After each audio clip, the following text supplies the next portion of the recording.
بسم اللہ الرحمن الرحیم اللہم صلی علی محمد عبدک ورسولک وصلی علی المؤمنین والمؤمنات والمسلمین والمسلمات.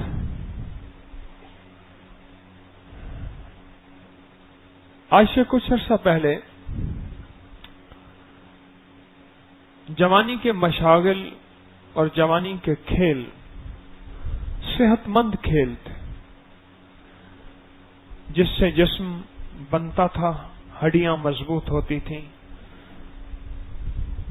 دماغ اور نظریں نہیں کھلتی تھیں، اور انسان جہاں کھیل کے مشاغل میں اپنی فٹنس بناتا تھا اور اس کی صحت بنتی تھی، وہاں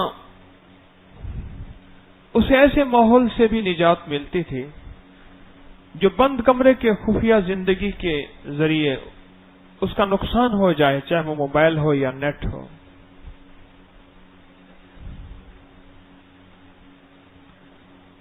کبڈیاں ہوتی تھیں، پہلوانیاں ہوتی تھیں،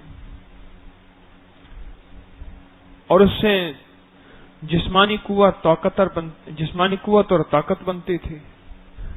اچھی خوراکیں کھائی جاتی تھیں، بیکریاں نہیں ہوتی تھیں، اور یہ بیکریوں کے نام کی چیزیں جو ہیں جن میں سارے کے سارے برگر استعمال ہوں اور کسی بھی شکل میں ہوں، کسی بھی نام سے ہوں، ان کا وجود نہیں تھا. اور پھر صحت اور تندرستی تھی. بوری 2.5 من کی ہوتی تھی، 50 کلو کی نہیں، 40 کلو کا توڑا نہیں ہوتا تھا. ہمارے والد صاحب رحمۃ اللہ علیہ کے ایک جاننے والے ہیں، تو انہوں نے ایک واقعہ سنایا مجھے. میں ان کے پاس بیٹھا تھا تو میں نے کہا زندگی کے کچھ مشاہدات و تجربات بتائیں. کہنے لگے کہ میں پہلوان تھا، تو ان کو اب بھی لوگ علی پہلوان کہتے ہیں. نام اصل غلام علی ہے. ان کے کان اب بھی ٹوٹے ہوئے، ٹیڑے میڑے ایسے سے ہیں، بوڑھے ہیں، 80 سے اوپر ہیں. تو میں نے کہا کوئی واقعہ سنا ہے؟ تو کہنے لگا کہ دنگل ہوتا تھا، کبڈیاں ہوتی تھی، کشتیاں، بڑے بڑے نام ہوتے تھے، اشتہار چھپتے تھے. کچھ پہلوان ایسے تھے جن کا نام تھا، کیکر سنگھ کا نام تھا، امرتسر کا تھا. جاجا پلوان ٹھنڈی کھوئی آلا، نورا ماڑی آلا. ماڑیاں ہوتی تھیں، ماڑی، یو نو ماڑی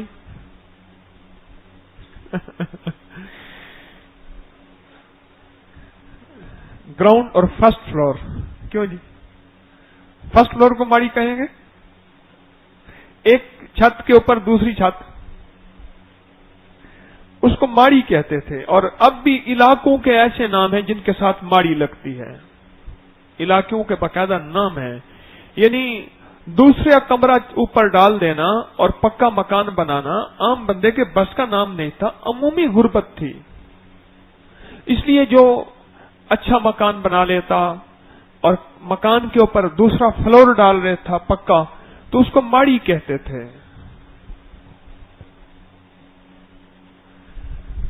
تو نورا ماڑی والا تو کہنے لگا دنگل ہوا، بہت لوگ تھے، بہت دنیا تھی. کیکر سنگھ جو تھا وہ پہلوان بھی تھا، جیب تراش بھی تھا. عام دنوں پہ پہلوانی کرتا، باقی اپنا مشغلہ کرتا جیب تراشی کا. اور بڑا ماہر تھا، اس کی مہارت اور اس کے فن کی لوگ داد دیتے تھے، اور باقاعدہ شرطوں پہ جیبیں کاٹتا تھا کہ فلاں بندہ ایسا ہے کہ تو اس کی جیب کاٹ کے دکھاؤ. ہونے کا کوئی مسئلہ ہی نہیں ہے. کہنے لگے دنگل ہوا اور بڑے زور شور کا، کیکر سنگھ بھی اس میں شامل تھا. کسی نے کیکر سنگھ کی جیب کاٹ دی، چوروں پہ مور پڑ گئے. اور کیکر سنگھ پریشان کہ وہ کون مرد کلندر ہے مائی کا لال کون ہے جس نے کیکر سنگھ کی خود جیب کاٹ لی؟ سارے پہلوان پریشان، جاجا پلوان، ٹھنڈی کھوئی والا، نورا ماڑی والا اور بڑے بڑے پہلوان تھے، میں نام بھول گیا، بس کچھ نام مجھے یاد رہے۔ آخر کیکر سنگھ نے اعلان کیا کہ جس نے میری جیب کاٹی ہے میں اس کو پیسے بخشتا ہوں، چھوڑتا ہوں، پیسے بھی چھوڑ دوں گا، پگ بھی بنواؤں گا، باپ بھی مانوں گا، وہ صرف بتاتے کہ وہ کون ہے۔ کہنے لگے ایک مالشیا تھا، وہ ناک اور حلق سے بولتا تھا، آواز اس کی تھی نا، وہ ناک سے بولتا تھا، اور اس کے پاس بوتلیں ہوتی تھیں، وہ ایسے بوتلوں کو حرکت دے کے بوتلوں سے جو آواز نکلتی تھی تو وہ کہتا تھا مالش، اس انداز سے کہتا تھا۔ کہنے لگا اس نے اعلان کیا تو سناٹا تھا، تو وہ مالشیا بولا بڑے ایک گالی دے کے کہ وہ جس نے جیب کاٹی ہے وہ خود اپنا نام بتائے گا۔ اس نے اچھا مائی باپ آپ ہیں، ماشاءاللہ، اچھا آپ ہیں، یعنی جس نے جیب کاٹی ہے وہ تجھے اپنا نام بتائے گا، تو پاگل ہے۔ اس نے کہا اچھا آپ ہیں، پیسے دیے، پگ اپنی اتار کے اس کے سر پہ بندھوائی، اور لوگوں کو پتا تھا وہ مالشیا جو ہے وہ خود بہت بڑا جیب تراش تھا، بہت ماہر اور فنکار تھا۔ ایک جیب تراش مجھے ملا، اس کو بڑا کہتے تھے، رمضان میں چائے بیچتا تھا، تھرمس ہاتھ میں، بیگ میں جو ہے وہ تھرمس اور کپ، اور رمضان میں وہ چائے بیچتا تھا، ہر دکان پہ جاتا تھا۔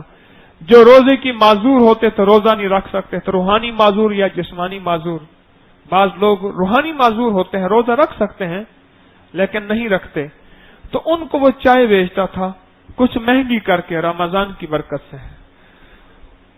تو میں نے بڑے سے پوچھا، بڑا بہت بڑا جیب تراش تھا، میں نے کہا بڑا سچ بتا، پیسے کہاں بچ سکتے ہیں، کوئی طریقہ بتا۔ کہنے لگا لالا سچ پوچھتا میرے سامنے تو کہیں نہیں بچ سکتے۔ میں نے کہا بڑا بچا تھا، کہیں بچ سکتے ہیں؟ ہاں ایک طریقہ میں بتاتا ہوں، جوتا پہنو اور جرابیں چڑھاؤ بڑی بڑی، اور جرابوں کے ارد گرد نیچے جو ہے نا پیسے رکھو، جرابوں کے ارد گرد وہاں نوٹ رکھو، وہاں تو بڑے کے ہاتھ شاید نہ پہنچ سکے کہ بڑا کو نیچے ہو کے ہاتھ کرنا پڑے گا، اور نیچے ہوتے ہوئے سارا جہان دیکھے گا۔ باقی ایسے سینہ تان کے کہنے لگا باقی بڑا آپ کی خدمت کے لیے حاضر ہے۔ ایسے سینہ تان کے کہنے لگا باقی بڑا آپ کی خدمت کے لیے حاضر ہے، چاہے حاضر ہو یا جاؤ، اور خدمت ہو میں کہ بس مہربانی۔ ہر برگ پکارے گا تجھے پیار سے 100 بار، اور دامن میں الجھ کر تجھے روکیں گے بہت خار، دامن کو بچاتا ہوا خاروں سے گزر جاؤ، منزل تیری آگے ہے بہاروں سے گزر جاؤ۔ یہ کانٹے آئیں گے راستے کے، کبھی خار، کبھی ہار، کبھی دھول، کبھی پھول، یہ راہوں کی زندگی آئیں گی، پر خیال کرنا تیری جیب نہ کٹ جائے، تیرے ایمان کی جیب نہ کٹ جائے، تیری نظروں کی جیب نہ کٹ جائے، تیرے کانوں کی جیب نہ کٹ جائے، تیرے دل کی جیب نہ کٹ جائے، تیری سوچوں کی جیب نہ کٹ جائے، تیری تنہائیوں کی جیب نہ کٹ جائے، تیرے جذبوں کی جیب نہ کٹ جائے، تیری نیت کی جیب نہ کٹ جائے۔ کہیں مالشیا تو سمجھتا ہے کہ میں کیکر سنگھ ہوں اور میرے پر کچھ نہیں کر سکتا، ارے کیکر سنگھ کو بھی پہنچ جاتے ہیں مالشیے۔ ہر سما، ہر لمحہ، ہر سما، ہر لمحہ، ہر ساتھ، ہر گھڑی، کہیں میری جیب نہ کٹ جائے۔ کیوں آخری اشرے میں جیبیں زیادہ کٹتی ہیں؟ کیوں آخری اشرے میں جیبیں زیادہ کٹتی ہیں؟ ذی الحجہ کا پہلا اشرہ اور رمضان کا آخری اشرہ، ہاتھ مضبوط کر کے چلیے گا، ہاتھ مضبوط کر کے چلے گا. اس دن یہاں رمضان سے پہلے میں نکلتا ہوں تو بعض اوقات یہ دروازہ بنایا اس لیے تھا کہ مخلوق خدا کو بہت تکلیف ہوتی ہے. مسافے کے نام پہ اللہ کی مخلوق کی توہین ہوتی ہے، دھکے پڑتے ہیں. تو دھکوں میں نے پھر سوچا چلو ادھر سے نکلیں. پھر لوگ کہنے لگے جی ہم مسافے سے محروم. تو میرے ساتھ مولانا تھے، انہوں نے اپنا موبائل جیب کے اندر ڈالا ہوا تھا اور میں دیکھ رہا تھا. میں کہ تجھے کوئی بڑا نہیں ملا اور تجھے کوئی مالشیا نہیں ملا، ورنہ یہ کوئی طریقہ نہیں ہے یار، کوئی خیال کر. تو آخری عشرے میں ابھی عید کے دن ہے نا، اسٹیشن پہ ایئرپورٹوں پہ وارداتیں زیادہ ہوں گی. مزدور کما کے جائے گا، باہر کے ملک کے لوگ آئیں گے، ان کے پاس درہم دینار ڈالر پاؤنڈ یورو یہ چیزیں ہوں گی. اب وارداتیں زیادہ ہوں گی. آخری عشرے میں وارداتیں زیادہ ہوتی ہیں. کیوں؟ سارے رمضان کی کمائی ہوتی ہے روزے کے نام پہ، مشقت کے نام پہ، ٹھوکروں کے نام پہ، برداشت کے نام پہ. سارے رمضان کی کمائی زیادہ ہوتی ہے. سدا یاد رکھنا وارداتیں زیادہ ہوتی ہیں.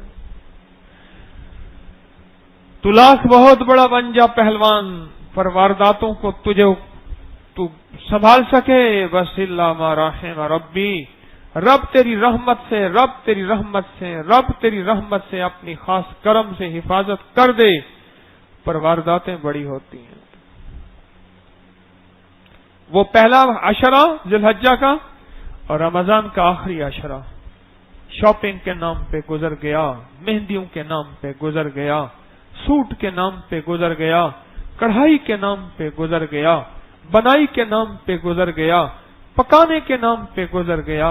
مسلح، تسبیح اور اللہ کی نام کی طاقت برکت اور محمد عربی صلی اللہ تعالی علیہ وسلم کی محبت اور مقبول راتوں کی وہ اللہ کی صدائیں. ہے کوئی مانگنے والا، ہے کوئی لینے والا، ہے کوئی چاہنے والا، ہے کوئی میرے سامنے آ کے فریادیں بننے والا. وہ راتیں ساری بیت گئیں ان دھندوں کے اندر اور اندھے ہو گئے ان دھندوں میں. خیال کیجئے گا آخری عشرہ بڑا لٹتا ہے اور چور وہیں آتا ہے، لٹیرا وہیں آتا ہے جس کی جیب بھاری ہو چکی ہوتی ہے. آپ کی جیب بھاری ہے، خیال کیجئے گا. آپ کی جیب میں بہت کچھ ہے، خیال کیجئے گا. رمضان کے روزوں نے جیب بھر دی ہے.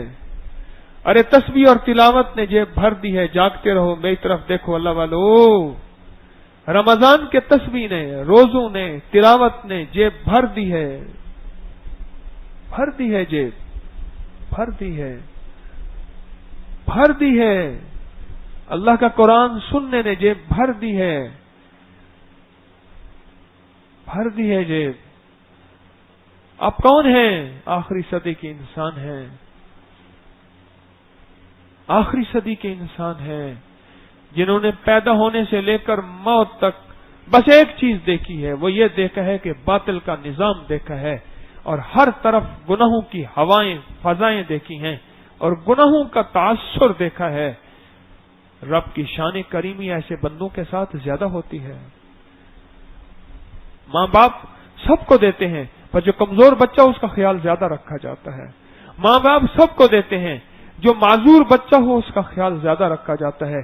ماں باپ سب سے محبت کرتے ہیں لیکن جو سب سے زیادہ اپاہج ہو یا چھوٹا ہو، بعد میں آنے والا ہو، اس کا خیال زیادہ ہوتا ہے. میرے رب کی رحمت، میرے رب کا کرم اور میرے رب کی شفقت سب کے ساتھ ہے، لیکن اس امت کے آخری طبقے کے ساتھ اس کی شان کریمی کا بہت خاص کرم ہے اور بہت خاص فضل ہے. اس امت کے آخری طبقے کے ساتھ میں آپ امت کے آخری طبقہ ہیں، امت کا آخری طبقہ ہے. ہمارے ساتھ اس کی شان کریمی زیادہ ہے. تھوڑی میں زیادہ کر دیتا ہے، ہاں تھوڑی میں زیادہ کر دیتا ہے. میرا بندہ آیا تو ہے نا، مانگا تو ہے، کر دو. کمزور ہے، ضعیف ہے، نہ دیا پھر مایوس ہو جائے گا۔ لہذا آپ کی جیبیں بھری ہوئی ہیں، آخری عشرے میں لوگ بڑے لٹتے ہیں، ایئرپورٹوں پہ بڑے لٹتے ہیں، اسٹیشنوں پہ اڈوں پہ بڑے لٹتے ہیں۔ ارے وہ لٹا تو واپس آ سکتا ہے، پر یہ رمضان سارا کا سارا تیری محنت، کوشش، مشقت، قربانی اور اللہ کے سامنے جستجو اور رجوع اور میرے شان کریمی کے سارے نظام، اس میں اگر لٹ گیا تو پھر آئندہ رمضان شاید تجھے مل سکے یا نہ مل سکے۔ احتیاط کرنا پڑے گا۔ رمضان کے آخر میں جھگڑے، یہاں جیسے یہ ماحول تسبیح خانے کا ہے، جھنجھلاہٹ، اکتاہٹ، گھبراہٹ اور چلا جا، نکل جا یہاں سے، بہت کچھ دیکھ لیا، بڑا کچھ پایا، یہاں آ کے فلاں بندہ جیسے پہلے دن سے میں نے دیکھا تھا آج بھی وہی کا وہی ہے، تیری نظر میں وہی ہے، کیا پتہ وہ 100 عیب لے کے آیا تھا، اب 30 رہ گئے ہوں، 70 ختم ہو گئے ہوں، کیا پتہ وہ 100 عیب لے کے آیا تھا، اب 30 رہ گئے ہوں اور 70 ختم ہو گئے ہوں، پر تیری نظر نے تو عیب دیکھا۔ فلاں بندہ آیا تھا، اس کو جب سے میں نے دیکھا ہے نہ تسبیح ہے، نہ قرآن ہے اور نہ ذکر ہے، بس ایسے ہی سوتا رہتا ہے، بیٹھا رہتا ہے، ادھر بیٹھ جاتا ہے، ادھر بیٹھ جاتا ہے، یہاں یہ تربیت ہے، یہاں آ کے یہی کچھ بدلا ہے۔ یہ آخری زندگی کے آخری عشرے میں یہ احتیاطیں بڑی کرنی پڑیں گی، اور ان احتیاطوں کے اوپر اپنی زندگی کی توجہات بڑھانی ہوگی۔ اگر ہم نے ان احتیاطوں پہ توجہ نہ کی، اللہ والو ساری دولت وہ لوٹ کے لے جائے گا۔ عبادت کرنا مشکل، لیکن موت تک اس کو بچا کے جانا اس سے بڑا مشکل ہے۔ عبادت کرنا مشکل ہے، موت تک بچانا، بچا کے چلنا، وہ اس سے کہیں زیادہ مشکل ہے۔ اور خوش قسمت انسان وہ ہے جو موت تک کے لیے عبادت کو بچا کے چلے،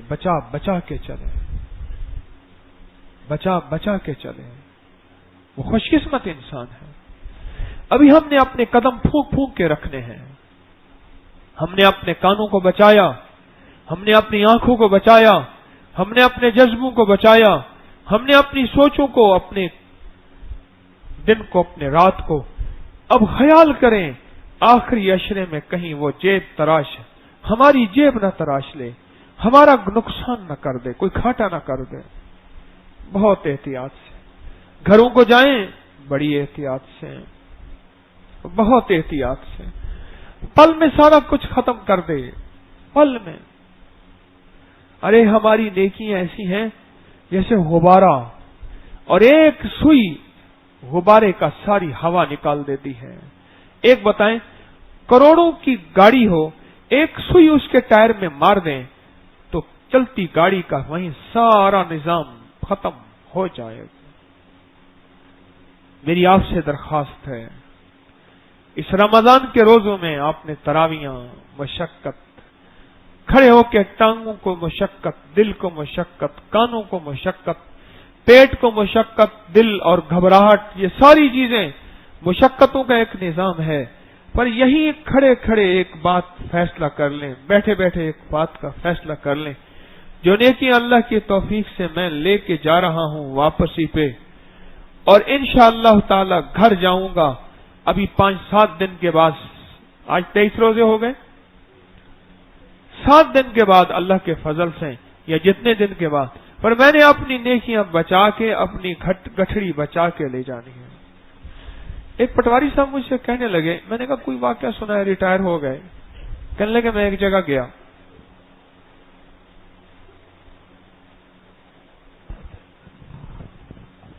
ایک جگہ سے گھی کا ڈبہ ملا، جستی ڈبے ہوتے نا گھی کے، جس کے اوپر چوڑیاں ہوتی تھی، دیسی گھی کا ڈبہ ملا، اور ایک جگہ سے مرغی ملی۔ اب یہ مرغی اور ڈبہ لے کے میں آ رہا ہوں، راستے میں کتوں نے گھیر لیا، لاکھ میں نے مٹی کے اٹھائے، ڈھیلے مارے، ایک جو بھونکا دوسرا دور سے بھونکا، وہ دوسرا بھی آ گیا، وہ تیسرا بھی آ گیا، اب ارد گرد میرے کتے۔ اب میں نے کیا کیا، ڈبے کو یوں گھمانا شروع کر دیا، ایسے سے گھماتا تھا نا ڈبہ تھا نا چوڑیوں والا، گھی والا ڈبہ، اور گھماتا، ادھر بغل میں مرغی، میں ڈبہ ایسے گھماتا گیا اور چلتا گیا، آگے کہیں جا کے مجھے بڑے بڑے ڈھیلے ملے، پھر میں نے ڈھیلا اٹھا کے ایک کے سر پہ مارا، اس نے جو کون کی نا وہ دوسرے گئے اور تیسرے، یعنی بڑی مشکل سے بچا کے میں لایا۔ میں ابھی راستے میں تھا تو راستے میں مجھے مل گئے وہ کیا نام ہے گرداور صاحب، آؤ کیا حال ہے، کہاں سے آ رہے، ایک ککڑ کتوں لئیے، ایک کار پہنچا دیں تو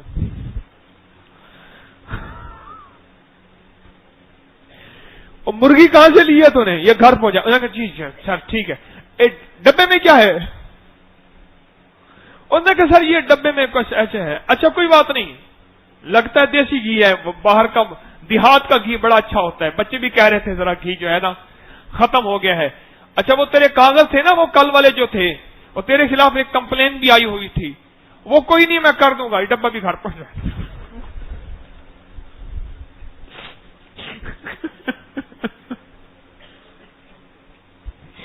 مجھے اس نے خود یہ بات سنائی، مجھے کہنے لگا مجھے بڑی چیزیں ہوئیں پر اس دونوں چیزوں کا اتنا افسوس ہوا، کتوں سے بچا کے میں لایا، اور کہنے لگے میں نے پتہ نہیں کتنا سفر گھومتے گھومتے کیا، وہ ڈبہ یوں گھماتا گیا نا، گھماتا تھا، کتے کو کتا سمجھتا کوئی چیز ہے لگ جائے گی، وہ کتے بھونکتے تھے، ایسے چلتا گیا گھماتا گیا، ادھر مرغی کو پکڑوں، ادھر کتے کو پکڑوں، ادھر اپنا بستہ بھی تھا پٹوار والا وہ بھی سنبھالوں، کہنے لگا کرتے کرتے جب پہنچا آگے ملا گرداور، اور نہ رہی مرغی اور نہ ہرا گھی کا ڈبہ۔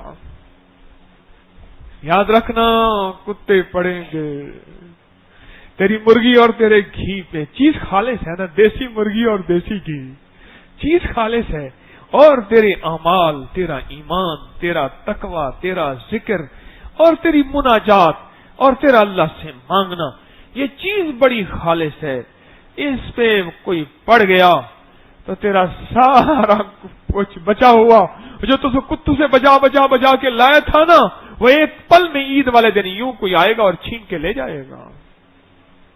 ہاں، عید کی رات کے پروگرام، عید کے دن کی محفلیں، اور عید کے دن کے بعد نماز کی طرف، اعمال کی طرف کی غفلتیں، بڑا خیال ہے، بڑی احتیاط ہے۔ پھر میرے لفظ وہی ہیں، آخری عشرے میں بڑے لوگ لٹتے ہیں، کچھ ایئرپورٹوں پہ لٹتے ہیں، کچھ اسٹیشنوں پہ لٹتے ہیں، کچھ اڈوں پہ لٹتے ہیں، کوئی بازاروں کی شاپنگ میں لٹتے ہیں، کوئی بڑے بڑے مال شاپنگ مال پہ لٹتے ہیں، اور کوئی کچھ نہ لٹیں تو پھر کہیں اور جگہ لٹ جاتے ہیں۔ اپنی چیز کی حفاظت کرنی ہے، اپنے مال کی حفاظت کرنی ہے، اس نیکی کو کما لیا، حفاظت کریں، اور بہت زیادہ تحفظ ہو، اور طبیعت میں احتیاط ہو، احتیاط ہو۔ ایک صاحب کہنے لگے میں نوٹوں کا کام کرتا تھا، یہ نوٹوں کے ہار بناتے تھے، اب تو رواج بہت کم ہو گیا نوٹوں کا ہار، تو جس چیز کی محبت ہوتی ہے نا اس کو گلے میں ڈالا جاتا ہے۔ کبھی کبھی میں اپنی موٹی تسبیح ہے میں گلے میں ڈال لیتا ہوں، میرے حضرت بھی ایسی کبھی کبھی گلے میں ڈال لیتے تھے، اور پھر کبھی کبھی اٹھا کے نا اس تسبیح سے چومتے تھے۔ میں نے ایک بار پوچھا میں حضرت تسبیح کیوں چوم رہے ہیں؟ کر یہی تو رب سے ملواتی ہے، یہی رب سے باتیں کرواتی ہے۔ کیسی بات ہے؟ یہی رب سے ملاتی ہے اور یہی رب سے باتیں کرواتی ہے۔ ہاں، تسبیح کو چومتے تھے، کبھی کبھی گلے میں ڈال دیتے تھے اور اس کو چومتے تھے۔ بڑی پرانی بات اچانک یاد آئی۔ ہاں ہاں، بھلا ہوئے انہاں اچیاں دا جنہاں نیویاں نال نبھائی ہو۔ پتہ نہیں کیا بات کر رہا تھا۔ نوٹوں کے ہار جو ہے، لگا میں کراچی کے اسٹیٹ بینک سے نوٹوں کا ایک بیگ تھا وہ لے کے آ رہا تھا. یہ جو انسان جس شعبے میں محنت کرے نا، اس شعبے کا کشف پا لیتا ہے، اس شعبے کا شعور، جس کو دوسرے لفظ میں سائنس کہتی ہے شعور، آگاہی، نفسیات کی سائنس کہتی ہے شعور، آگاہی، احساس، ادراک. اگر محبت ہو نا، محبت ہو، پھر آنکھوں سے آنکھیں جب ملتی ہیں تو محبت کا پتہ چل جاتا ہے کہ محبت ہے. میں نہیں تو کہا تھا میرے دل میں رہا کر. ایسے پتہ چل جاتا ہے کہ دل سے محبت ہے. تو جیب تراشوں کو بھی پتہ چل جاتا ہے، اور لٹیروں کو بھی پتہ چل جاتا ہے، جو بڑے مشاق ماہر ہوتے ہیں، پتہ چل جاتا ہے. اور جو اللہ والے ہوتے ہیں نا، انہیں پتہ چل جاتا ہے کہ ایمان کی سطح اس کے اندر کتنی ہے. ایک شٹانک ہے، آدھا پاؤ ہے، 1 کلو ہے یا آدھا کلو ہے. اور میرا اللہ کہتا ہے نیکیوں کا پتہ بھی چل جاتا ہے اور برائیوں کا پتہ بھی چل جاتا ہے کہ سیماہم فی وجوہہم من اثر سجود. پتہ چل جاتا ہے کہ ان کے چہروں پہ عبادتوں کا، مجاہدوں کا، قربانیوں کا ایک نور ہوگا، ان کے چہروں پہ ایک نور ہوگا. پتہ چل جاتا ہے. تو کہنے لگے کہ وہ جیب تراشتے کوئی لٹیرے ٹھگ تھے، انہیں پتہ چل گیا کہ اس بیگ میں نوٹ ہیں. وہ ٹرین میں پیچھے مجھے بھی احساس ہوا، میں بیگ کے اوپر بیٹھا تھا، اب پیشاب آیا مجھے، پیشاب بھی دبا کے بیٹھا ہوں. وہ کیا کیا، انہوں نے ایک گیم کھیلی، آپس میں لڑنا شروع کر دیا. لڑتے لڑتے آ کے میرے اوپر گرے تاکہ کسی طرح بیگ سے اٹھ کے ہمیں چھڑوائے، ادھر ہمیں چھڑوائے اور ادھر بیگ جائے. کہنے لگا سارا سفر اگلا ان کی حدود ختم ہوئی، میں پھر بک گیا، کیونکہ ایک حد ہوتی ہے ان کے علاقے بٹے ہوئے ہوتے ہیں.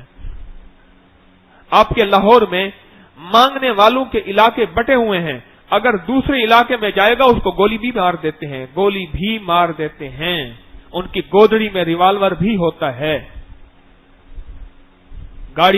گاڑیوں کو صاف کرنے والے شیشوں کو اور گاڑیوں پہ مانگنے والے پر یہ علاقے، ان کے علاقے بٹے ہوئے ہوتے ہیں، ان کے چوک تقسیم ہوتے ہیں. اس لیے کہتا ہوں ایسے لوگوں کو تلاش کیا کریں جو سوال نہ کر سکیں. اب کہنے لگے میں بکتا گیا لیکن بیگ نہ چھوڑا میں نے، اور بیگ کے اوپر بیٹھا رہا اور بیٹھے آخر میرا اسٹیشن آیا، اور اسٹیشن پہ رکھ کے ایک مجھے لینے والا آیا، اس کو دیکھ کے پھر میں بڑی دیر پیشاب میرے اندر سے نکلتا رہا.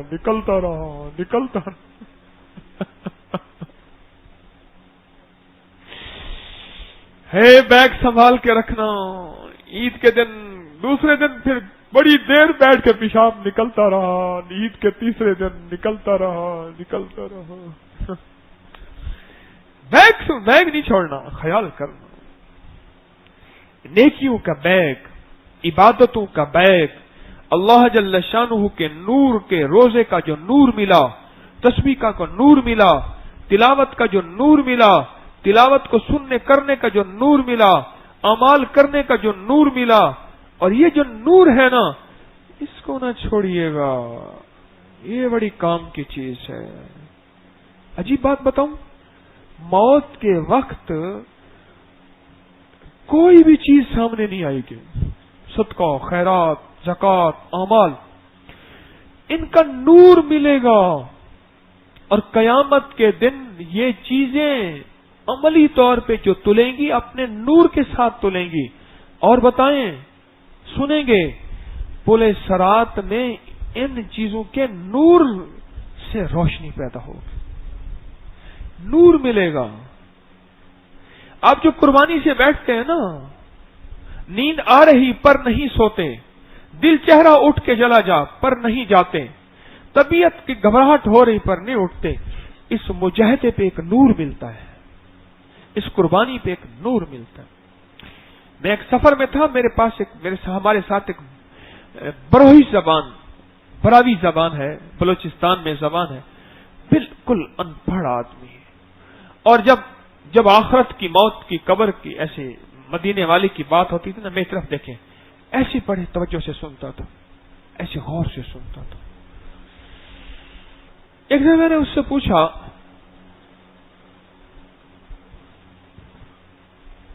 کہ آپ کو اردو سمجھ آتی ہے؟ بس کہتے اتنے تھوڑی سی سمجھ آ جاتی ہے جتنا آپ بات کر لیں، بل ہلکی پھلکی.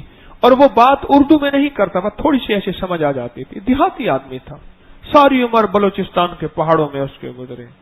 تو میں نے کہا آپ بیٹھ کے یہ بات سنتے ہیں کہ بس میں نے ایک بابے سے ایک بات سنی تھی کہ بات اگر سمجھ آئے نہ آئے، اللہ اس کے رسول صلی اللہ تعالی علیہ وسلم کی بات کو پوری توجہ سے سنو تو اندر ایک نور ملتا ہے، اور جس وقت عمل کا وقت ہوتا ہے وہی نور ہوتا ہے جس کی وجہ سے عمل پہ آتا ہے.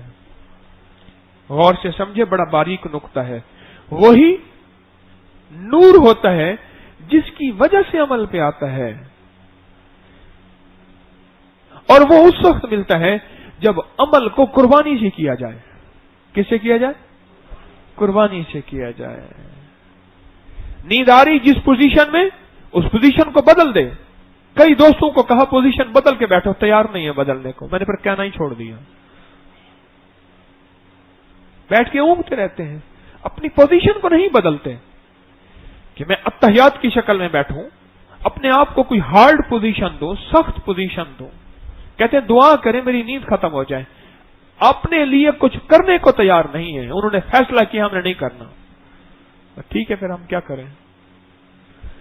جو عمل کا نور پانا چاہتا ہے، جو عمل کا نور پانا چاہتا ہے، اسے چاہیے کہ وہ قربانی کے ساتھ، اپنے آپ کو مجاہدے کے ساتھ، اس قربانی اور مجاہدے پہ عمل کا نور ملے گا. گھر سے نفرت ہے، رکاوٹیں ہیں. دفتر سے نفرت ہے، رکاوٹیں ہیں. اندر سے رکاوٹیں ہیں، معاشرے سے رکاوٹیں ہیں. طبیعت کے اندر ملان نہیں ہے، رکاوٹیں ہیں. ماں کہتی ہے نہ جا، باپ کہتے ہیں نہ جا، بھائی کہتے ہیں نہ جا، نہ کر. کیا کیا انہوں کا نام، ان کے والد کا نام تھا محمد عاشق. تھے 4 بھائی. ایک بھائی آڑتی تھا، ایک بھائی ماسٹر تھا، ایک بھائی کاشتکار تھا، اور یہ بھائی لوٹے توڑ تھا. نام تھا محمد عاشق.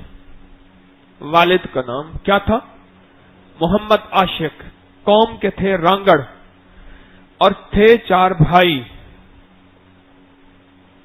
ایک کی آڑت تھی، اور ایک اسکول ماسٹر تھا، اور ایک چھوٹا سا کاشتکار تھا. یہ ایک محکمے میں ملازم تھا. پر ایک درویش کی خدمت اس کو ایسی ملی، اور درویش کے ساتھ ان کے وصال سے صرف 6 مہینے ان کی صحبت پائی. 6 مہینے ان کا تعلق پایا، ان کی صحبت پائی. اور 6 مہینے میں ان کی صحبت، ان کے تعلق نے اس بندے کو قرب دیا، تعلق دیا. تو گھر والے اس کو کہتے تھے لوٹے توڑ. نام تھا عبد الوہاب، اور گھر والے کیا کہتے تھے؟ لوٹے توڑ. ابا جی نے کہا کہ بیٹا میں نے حج پہ جانا ہے، بوڑھا ہو گیا ہوں، حج کرنا چاہتا ہوں. اب اس نے کہا بھائی یہ تو ہے لوٹے توڑ. وہ بیچارہ ماسٹر چھوٹا سا، اس کا ویسے ہی چھوٹی سی تنخواہ، اور وہ چھوٹا سا کاشتکار. رہ سہ کہ ابا جی کی نظر اس آڑتی پہ تھی، آڑت جو جنس کا منڈی میں کام کرتا تھا. اس بندے نے آگے پیچھے ہوا کہ سرمایہ لگے گا، 1500-1600 روپے لگ جائیں گے اس دور کے. تو بہت بڑی بات تھی. تو کہاں سے؟ تو لوٹے توڑ جب بیٹا تھا اس نے کہا ابا جی میں آپ کو حج کراؤں گا، آپ تسلی کریں. وہ تو جب ابا جی پہنچے نا کراچی کے جہاز میں بیٹھنا تھا، اور وہاں مخلوق خدا نے استقبال کیا. او ہمارے بزرگوں کے والد آ گئے. اور کراچی کے جہاز کے اندر جو اکرام اور استقبال ہوا، اور پھر جب جدہ پہنچے وہاں، اور پھر مکہ میں اور مدینہ میں واپس آ کے کہنے لگے کہ میرا تو لوٹے توڑ بیٹا ہی کام آیا، لگتا ہے مرنے کے بعد بھی یہی کام آئے گا۔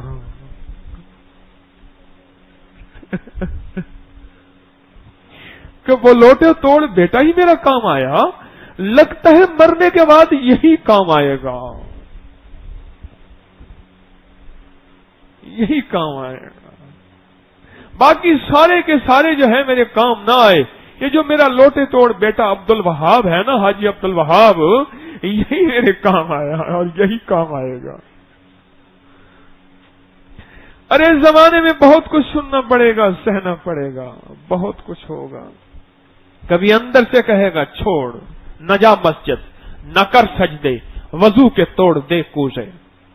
کبھی اندر کہے گا چھوڑ، کبھی باہر کہے گا چھوڑ، کبھی اندر سے رکاوٹیں، کبھی باہر سے رکاوٹیں، یہ سارے چیزیں کر کے نا پر چلتا رہے، پر بیگ نہ چھوڑنا۔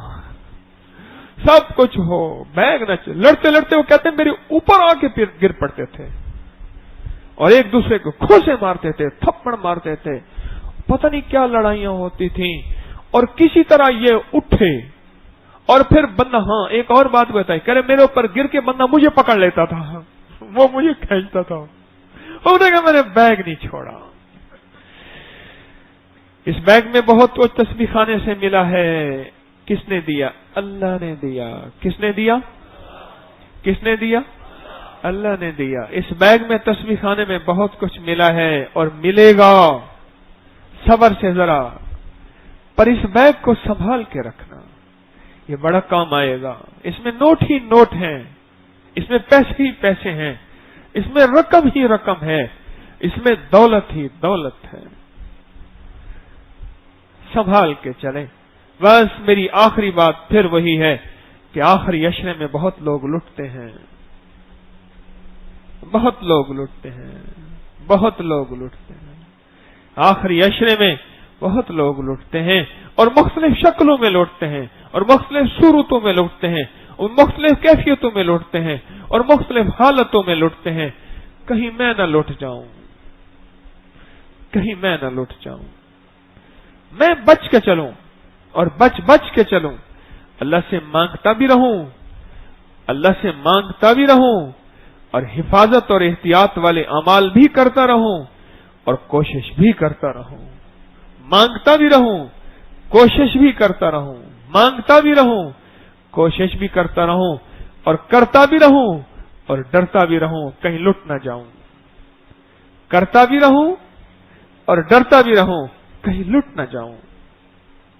مجھے ایک صاحب کہنے لگے بہت عرصہ کوشش کی، بہت عرصہ محنت کی، کچھ دل میں نور آیا، لاڑکانہ کے اسٹیشن پہ کھڑا تھا، وہاں ایک بارات آئی، ہائے وہ صاحب ہری پور کے اب بھی میرے سامنے ہیں، ایک شعبے میں اب بھی ہیں ہری پور کے۔ کہنے لگے لاڑکانہ میں اسٹیشن پہ کھڑا تھا، ایک بارات آئے، میں نے اپنی تہجد، اپنے نفل، اپنے اعمال، اپنی احتیاط اور اپنے آپ کو قید کر کے، اعتکاف کر کے، محنت کر کے، دن رات اپنی نیند کم کر کے، اپنا کھانا کم کر کے، اپنے آپ کو بہت کچھ محسوس کر رہا تھا کہ میرے پاس کچھ ہے۔ ایک بارات آئی اور بارات کو میں دوسری نظروں سے دیکھتا رہ گیا۔ بس مجھے محسوس ہوا کہ میرا اندر کوئی خالی خالی سا ہو گیا ہے، خالی خالی سا ہو گیا۔ بس اس کے بعد وہ کہنے لگے میں جب گھر پہنچانا تو وہ تہجد تو بڑی بات، مجھ سے تو فرض پڑھنے مشکل ہو گئے۔ آ گئی بات وہی